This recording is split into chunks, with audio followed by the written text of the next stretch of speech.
చేస్తారా లేదా అన్నది ముఖ్యం ఇక్కడ. ఎందుకంటే ఇలాంటి కేసులు దాంట్లో అరెస్ట్ చేస్తే తొందరగానే బెయిల్ వచ్చేస్తుంది. వచ్చిందంటే గనక అరెస్ట్ చేశారు అన్నటువంటి దాని మీద సింపతి పెరుగుతుంది. ఇప్పుడు లేకపోతే మొన్నట ఆ కేసులో చేయలేరా వీళ్ళు, లిక్కర్ కేసులో ఎందుకు చేయట్లేదు?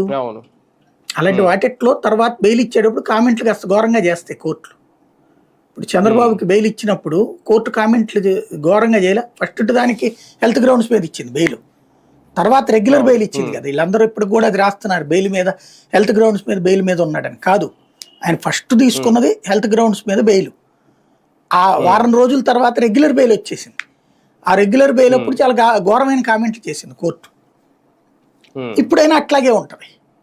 కాబట్టి బేసిక్గా అరెస్ట్ చేయడానికి వెనకాడుతున్నారు. అరెస్ట్ చేస్తారా లేదా అనేది చూడాలి. ఇప్పుడు జగన్ అరెస్ట్ చేస్తారు సార్.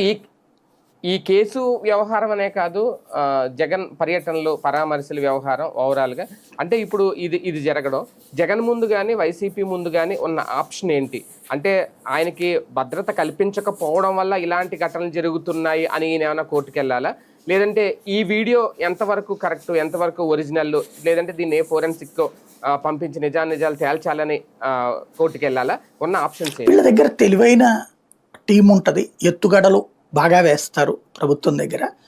ప్రాక్టికల్గా ఇప్పుడు జగన్ ఇంతకుముందు జీవో నెంబర్ 1 పట్టుకొచ్చాడు, గుర్తుంది కదా. అప్పుడు సభలు సమావేశాలు ఇట్లాంటి వాటికి ముందస్తు పర్మిషన్ తీసుకోవాలా, అది సహజంగా ఉండేది. కాకపోతే ఇరుకైన సందుల్లో కాకుండా ఓపెన్ స్పేసెస్లో ఉండాలి, కాస్త ప్రత్యేకించి ఉండాలి అన్నటువంటిది.